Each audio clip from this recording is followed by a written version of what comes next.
Hello everybody, I'm Ajit K. Mishra, your course instructor for Literature and Coping Skills.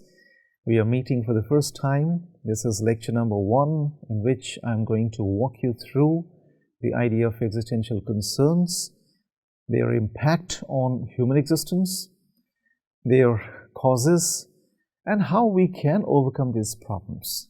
So it's very, very important for all of us to understand the idea of existential concern and existential anxieties so that we can begin to take care of those issues. And once we are able to do so, we'll be in a better place to face the challenges of life. So we're going to focus on existential concern today.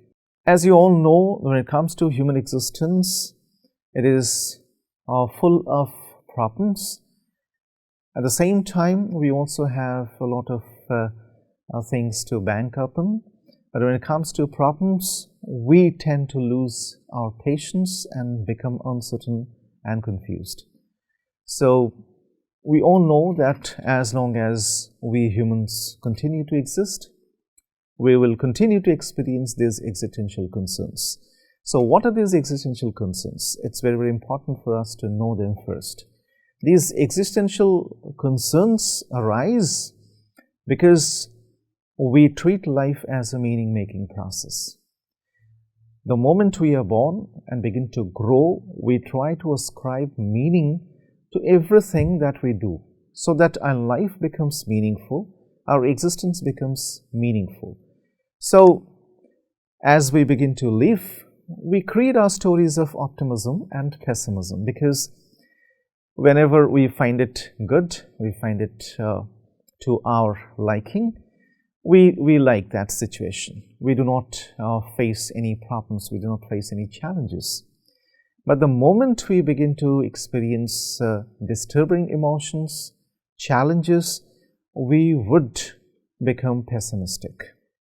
So all our life, we continue to see the struggle between optimism on one hand and pessimism on the other. So we become contented, happy and optimistic, hopeful at certain times, and at other times we also become very, very pessimistic, sad, and we begin to withdraw from the activities of life. So it's a continuous process.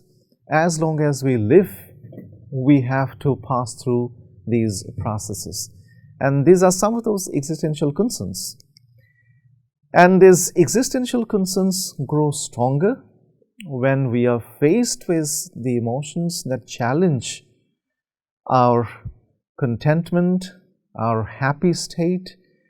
And these are the emotions like fear, loss, sadness, anger and guilt. So these are some of the strongest emotions that are very, very disturbing, because they always push us backwards. So we do not know what to do, and we suddenly tend to lose our cool, lose our patience. We become so uncertain about our lives, our existence, and a variety of other things. So these are some of the most important existential concerns. And then when we are faced with these existential concerns, we begin to grapple, we begin to struggle with suffering, burden, loneliness and meaninglessness, because we do not know what to do about how to take care of those existential questions and existential concerns. So we start to suffer, we experience that burden, we are overwhelmed by a sense of loneliness and a sense of meaninglessness. So we are constantly embroiled in the struggle of being versus non-being. As I've already told you, the moment we become happy, so we are within our being. And the moment we are not happy, we are challenged by existential issues, existential problems or disturbing emotions. We think that we are losing a grip over our lives, and we begin to struggle. So, and we tend to believe that this being is in fact a non-being. It is of no use, it is meaningless, it is absolutely useless. So when we look at the whole idea of existential concerns, we know that we are going to face them no matter what, because they are so inextricable in our lives that we cannot separate them from us. So it's all about experiencing them depending on the kind of emotional state that we find ourselves in. Because if we are in a happy state, contented state, then we'll not experience those existential concerns. But the moment we are not in those states, we begin to experience fear, loss, sadness, anger, and guilt. I must tell you all that existential concerns are very closely associated with the idea of our existence, because those are the concerns that cannot be separated from our existence.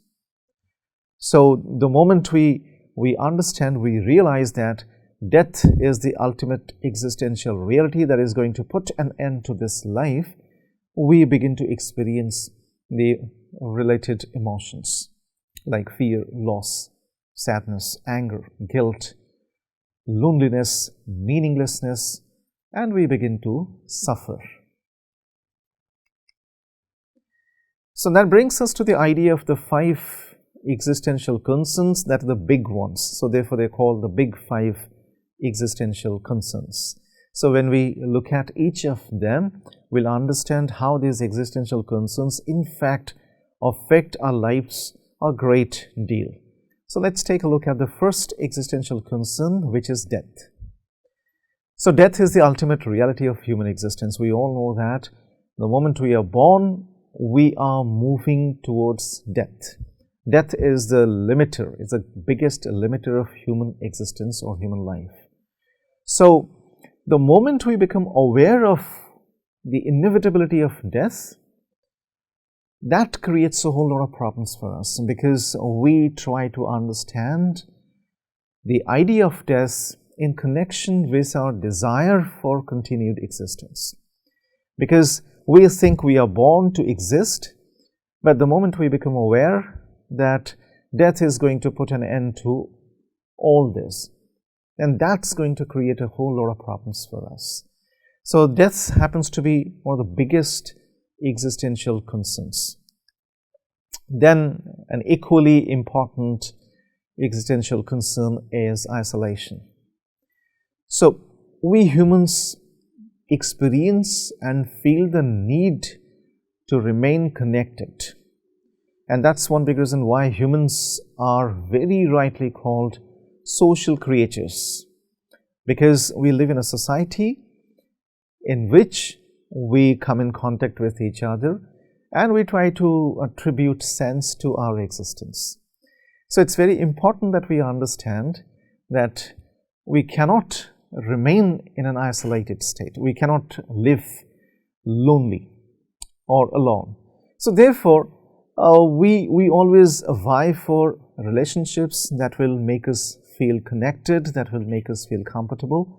So that's the reason why we treat isolation as a big existential concern, because the moment we believe that we are being rejected and we are not being able to experience or express our subjective experience of reality accurately with others, that's going to create a whole lot of problems for us. So this is the second big existential concern. There is a third big existential concern which is equally challenging for each one of us, because identity formation begins the moment we are born. So we need to have a clear sense of who we are and whether we fit into the scheme of things in the world. And the moment we know that there is a lot of uncertainties because of certain conflicts between self aspects and the unclear boundaries between self and non-self and limited self-insight, now all these issues together pose a great amount of challenge to the process of identity formation. But that goes on, the process never stops. But it passes through various stages of conflict and struggle. And that creates a lot of existential concern in us. We can now move on to a fourth existential concern, that is freedom. We all know that we enjoy a lot of freedom, a great amount of freedom. So we have a free will and we are born free, if I have to quote Rousseau.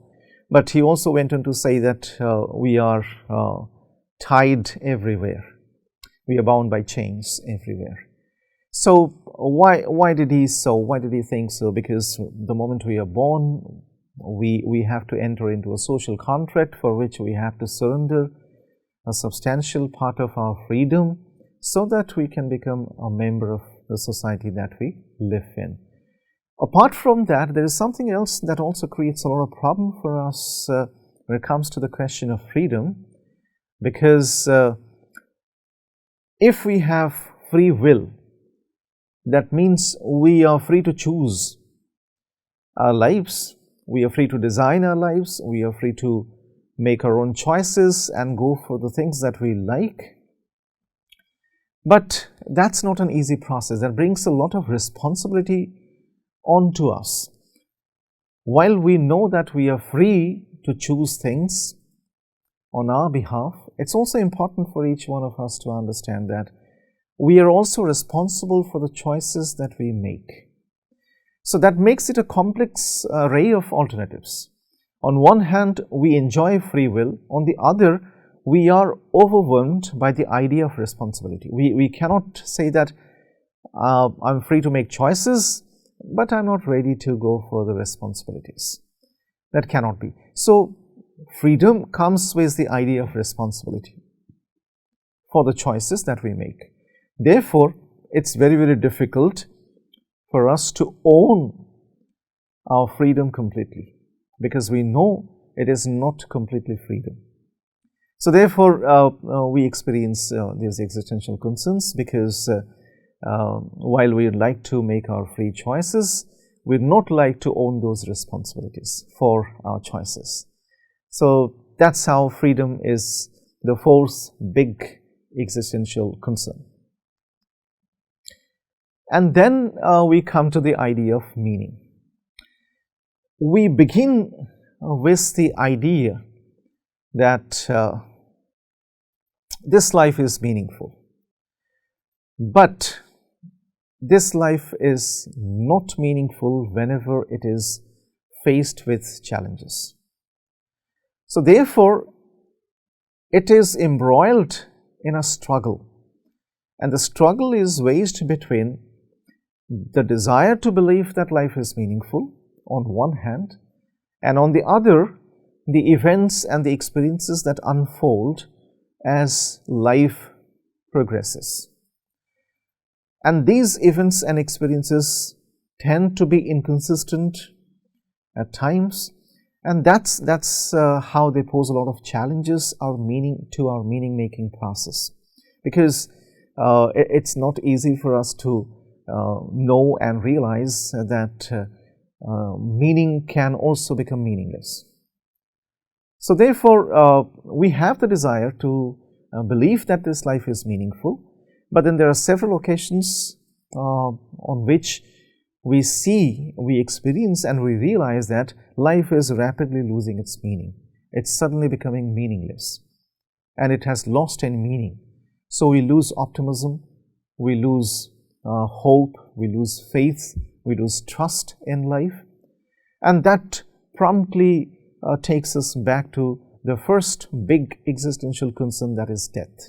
So we think that if life is meaningless and it is going to be shortened, it is going to be limited by death, then there is absolutely no need to do anything, to take any initiative or to go for any action. So all these ideas are in fact big existential concerns, starting with death, then isolation, identity, freedom, and meaning. These are the 5 biggest existential concerns for humans.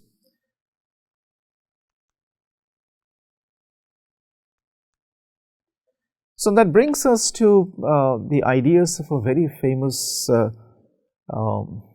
existential psychotherapist, Yalom, who in fact brought existential psychotherapy into the forefront of modern psychotherapy, because he wanted to focus on the redressal of existential concerns of human beings.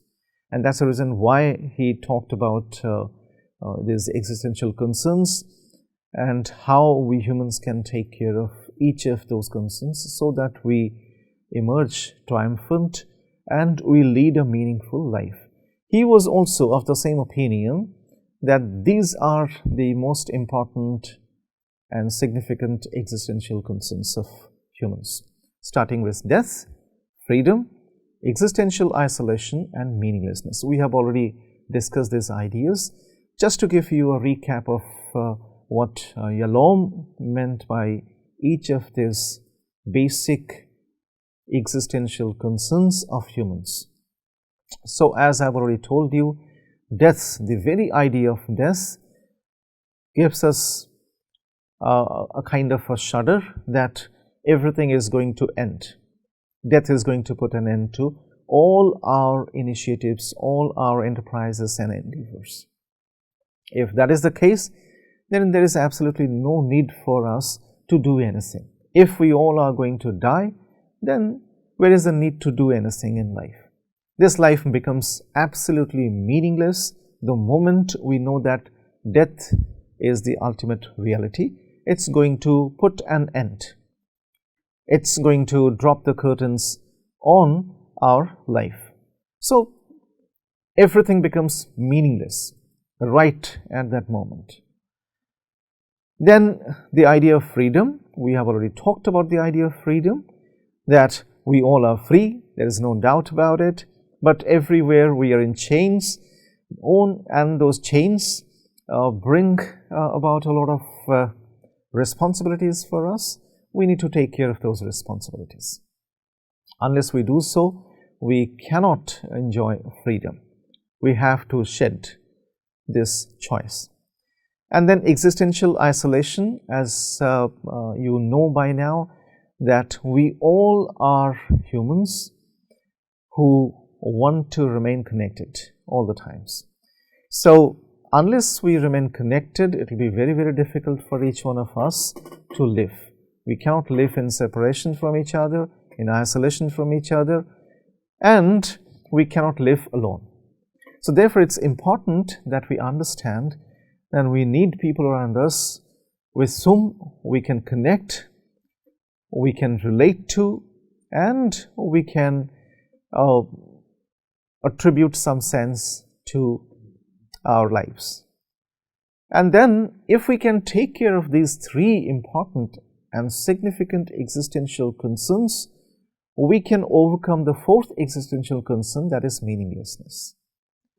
Because everything turns out to be meaningless the moment we think that death is going to end our lives.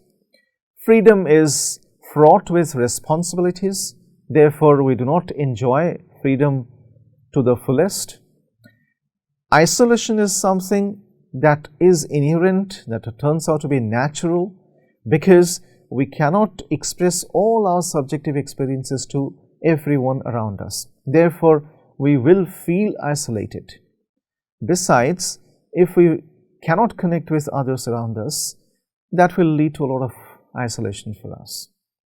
So all the three together create the idea of meaninglessness. So if we cannot ascribe meaning to our lives, this life will become unbearable. We cannot live it.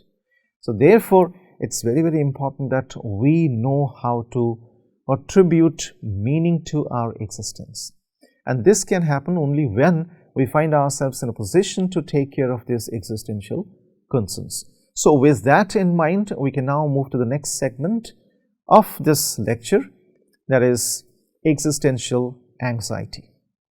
So as you all know, existential concerns, the very awareness of these concerns the very realization of the idea that these are the most significant existential concerns, starting with death, freedom, isolation, meaninglessness, and a variety of other things.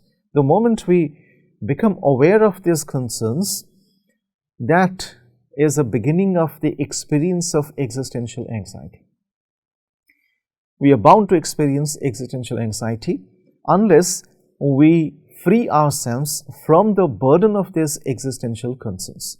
But I don't mean to say that we can free ourselves completely. There is no way we can free ourselves. We can get rid of these existential concerns. That is an impossibility. These concerns will continue to be with us as long as we exist.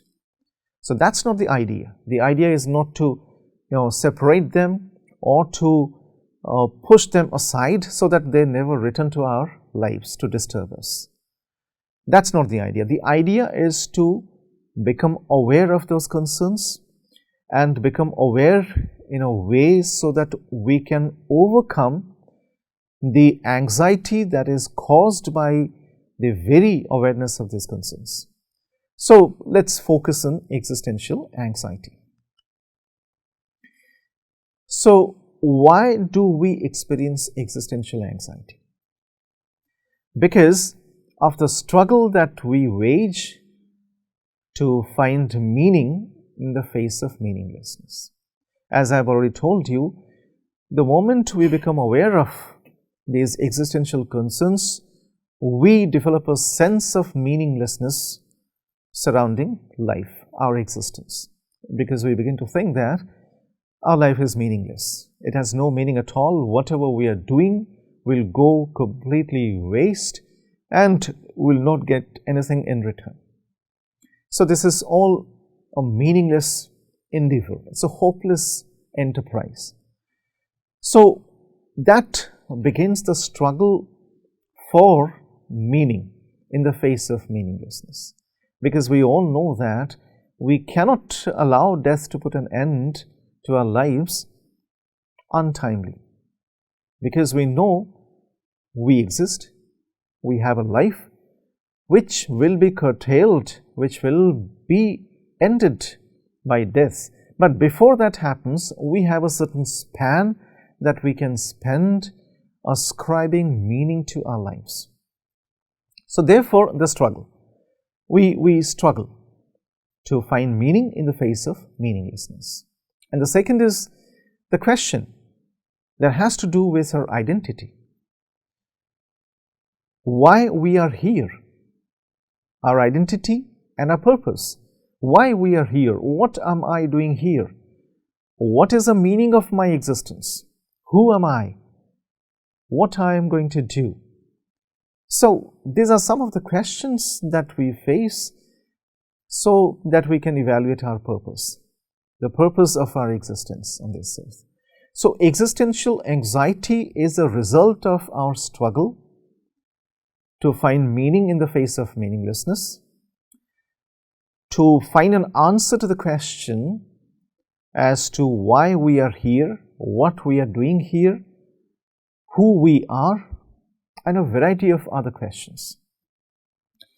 And finally, the whole idea to evaluate our purpose, because we cannot lead a purposeless life. That will be even more difficult to live.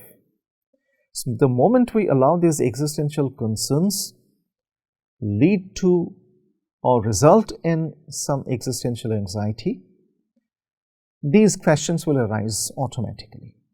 And when these questions arise, we need to find answers to each one of them so that we can help ourselves overcome existential anxiety. So, if our thoughts over the existential concerns become persistent, that means if we continue to think not about life but about death, not about meaning but about meaninglessness, not about freedom but about the responsibilities that come with freedom, then we know that we are experiencing existential concerns, because they will become persistent, they will become overly intrusive, they will continue to disturb us, they will continue to return to us and haunt us, and that's how they are going to negatively impact our well-being. Our functional being or our well-being will begin to withdraw from life's activities, will begin to become pessimistic, will begin to lose hope, will see or drop in our motivational levels, and a variety of other things. So it's very, very important for us to understand that existential concerns are resulting in existential anxiety for us. When we realize that they are becoming persistent, overly intrusive, and they begin to negatively impact our well-being, we live in a state of disturbance. So we must be aware of these challenges. Once we are aware of these challenges, then it will be easy for us to understand that we are experiencing existential anxiety, and we can plan out how to overcome these existential anxieties so that we can begin to live. So these are again some of the most significant signs of existential anxiety, because you know, when you experience stress, confusion, mood drop, hopelessness, emptiness, and lack of motivation, you need to be certain that you are being bogged down by existential anxiety. As we all know, stress, I'm talking about the negative stress that's going to cause a lot of problems for us. So when we know that we are experiencing stress continuously, we find ourselves in stressed conditions all the time, then we know that's a sign of existential anxiety. And when we begin to remain in a state of confusion, for example, I do not know what I am supposed to do, I don't understand, I don't comprehend, I don't believe, I don't trust people, but I don't know why it is happening to me. So that's a state of confusion in which we find ourselves in. Then we know that's a sign of existential anxiety. Mood drop, we know, now we are elated, we feel like doing things, we are enthusiastic about certain actions, certain projects, but after a while we experience a sudden drop in the mood. Now I'm happy, after a while I become sad, I become angry, I begin to cry, I become frustrated, I feel like tearing my hair. So then you suddenly know there's a mood drop. That is a sign of existential anxiety. And then hopelessness. You feel like doing things, but hopelessness doesn't allow you to do that, even attempt that. Because, you know, it will be useless. It will lead to nothing. So the idea of nothingness will take over your hope and you'll become hopeless. So hopelessness, if experienced continuously, then you know that's existential anxiety. And then emptiness, that is nothingness. There is nothing in my life. My life is an empty vessel. It has no meaning, it has no purpose, it has no direction. It has nothing at all. So my life is absolutely a waste. So the moment you begin to experience emptiness in your life, that is a sign of existential anxiety. And then finally, the lack of motivation. You would like to do things, but you will not have the requisite motivation to do so, because you will not be motivated at all. You will not be motivated to live, you will not be motivated to act, do things when it comes to your studies, your exams, your relationships. Everything that you do requires a certain amount of motivation so that you allow yourself to get into the things and make them happen. So you allow yourself to take on the challenges and overcome them successfully. If that doesn't happen, that means you lack motivation. For even the smallest things in our life, we need some kind of motivation. Unless there is motivation, we cannot do it. So, lack of motivation will mean that you are experiencing existential anxiety. So, we need to be very, very careful about these signs. These are the most important signs of existential anxiety. There are other signs as well, but they are not as significant as these signs. These are prominently experienced and noticeable signs. So, therefore, it's very important that we wake up to these signs, we take note of these signs so that we can think of taking care of these conditions. We know that we all will experience existential concerns. I have already told you all that. There is no escape from that. As long as we live, as long as we exist, we are bound to experience existential concerns. That's not a problem. That's very common. Everyone who exists is bound to experience existential concerns.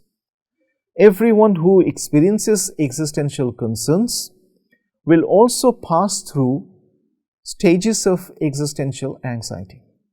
That's also a reality.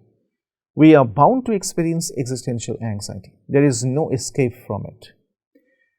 But that's not the question. The question is there a way to overcome these issues, these problems?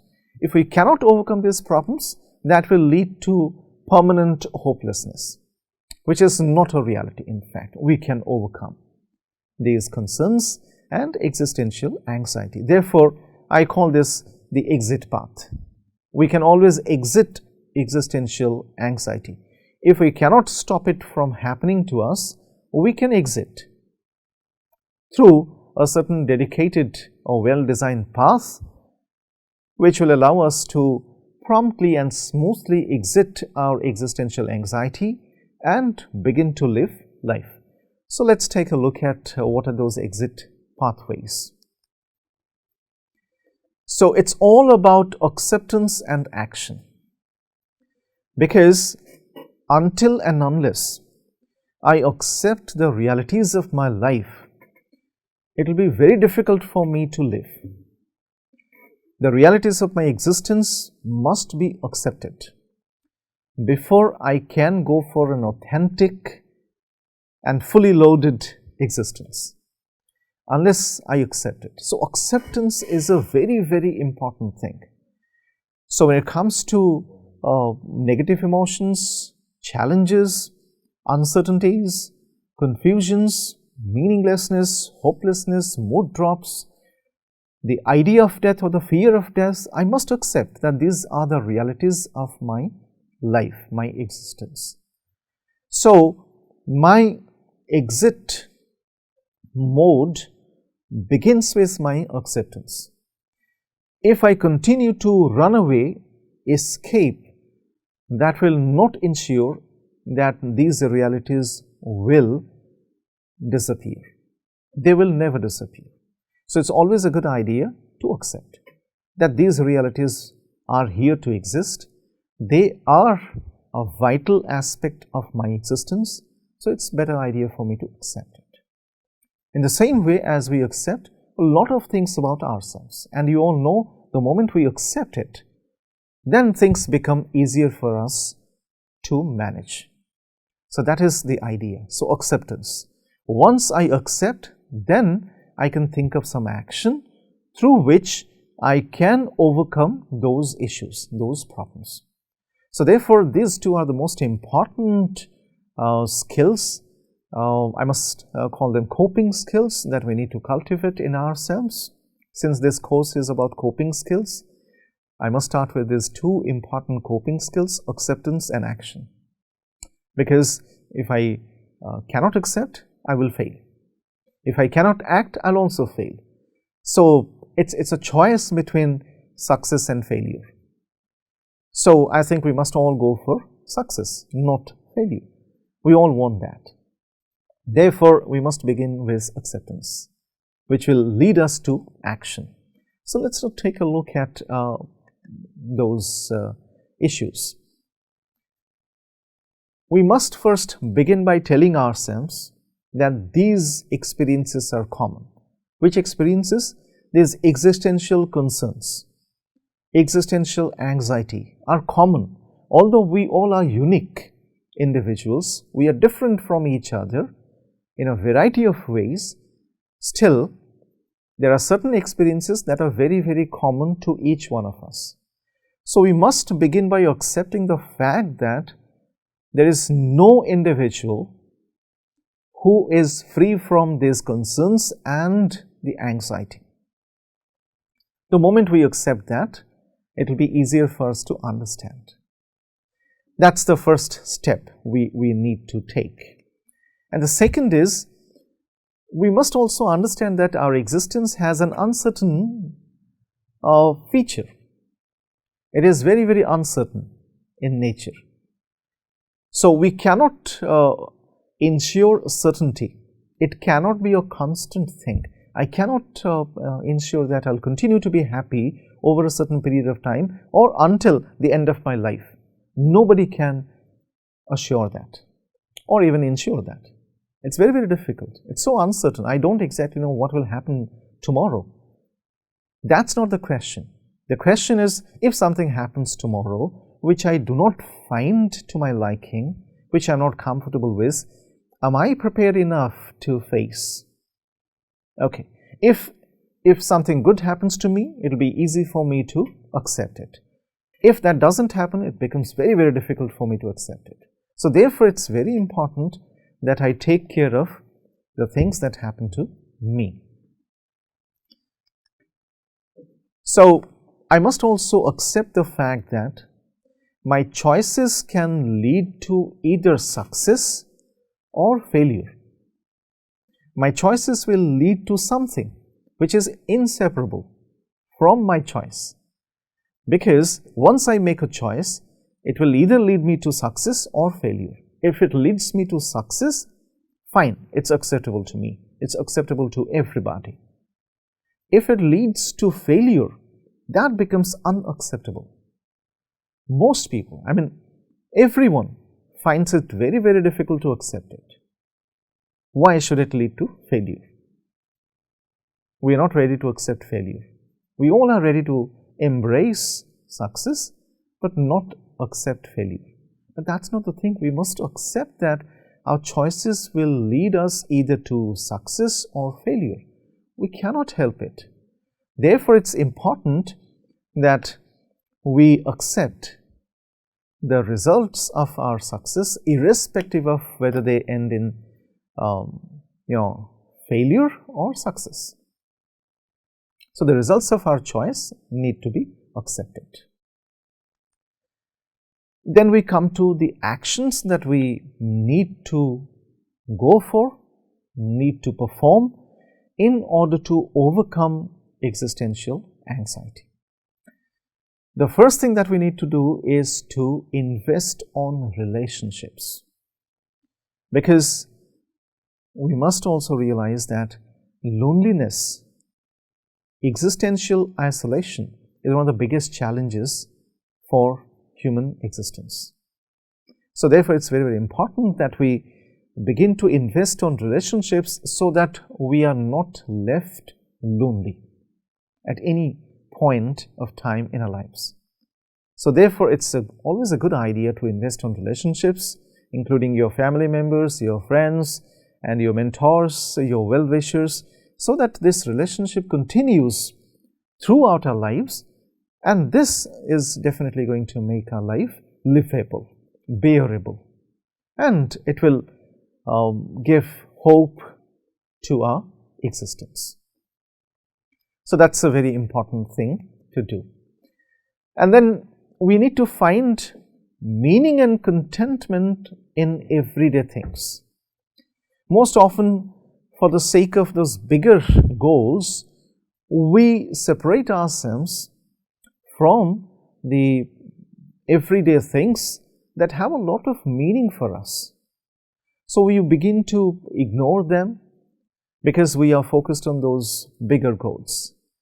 And we all know that those bigger goals, as they are bigger, they are going to exercise a tremendous amount of pressure on us, and that will lead to existential anxiety as well. So, bigger goals definitely lead us to existential anxiety. So, if we begin to take note of everyday things, their relevance for our lives, their importance for our lives, then we'll begin to find contentment in those everyday things. That will definitely take away a lot of pressure from us. And then, this is one of the most important things to do. We need to talk through. Most often, whenever we are faced with challenges, we decide to withdraw, we decide to recoil, we decide to gradually recede into loneliness. That's not going to help. So, if I can talk through, if I can find people whom I trust, and if I can express my feelings, if I can share my experiences with them, that's definitely going to help me a lot. And this is one of the biggest problems, because most people do not know what to do when they are faced with challenges. When they begin to experience existential anxiety, when they begin to experience emptiness, meaninglessness in their lives, they do not know what to do about it, because they think it will be very, very humiliating and embarrassing for them to find people and discuss their problems with them, because of the fear of being tagged negatively. And that's one big reason why most people stay away from talking. So, talking is a therapy. So, therefore, if we can talk through, that's definitely going to help us overcome our existential anxiety. So, that is how we come to the end of this lecture. There is another part of it. In the second lecture, we are also going to talk about existential concerns, but through a very different perspective. I am going to focus on a variety of things, starting with different types of existential modes and the different types of instincts that we all are moved by or driven by. At the same time, I am also going to talk about two great poems, one by Bhartrihari and the other by Rabindranath Tagore. And with the help of those two poems, I am going to show you how we can overcome our existential anxiety. So, you can take a look at these references from which these ideas in today's lecture have been derived. So, thank you for being with me. So, I hope you have enjoyed, you have understood the ideas better. So, when we meet next, we are going to take our ideas of existential concerns yet further. So, thank you again for joining me.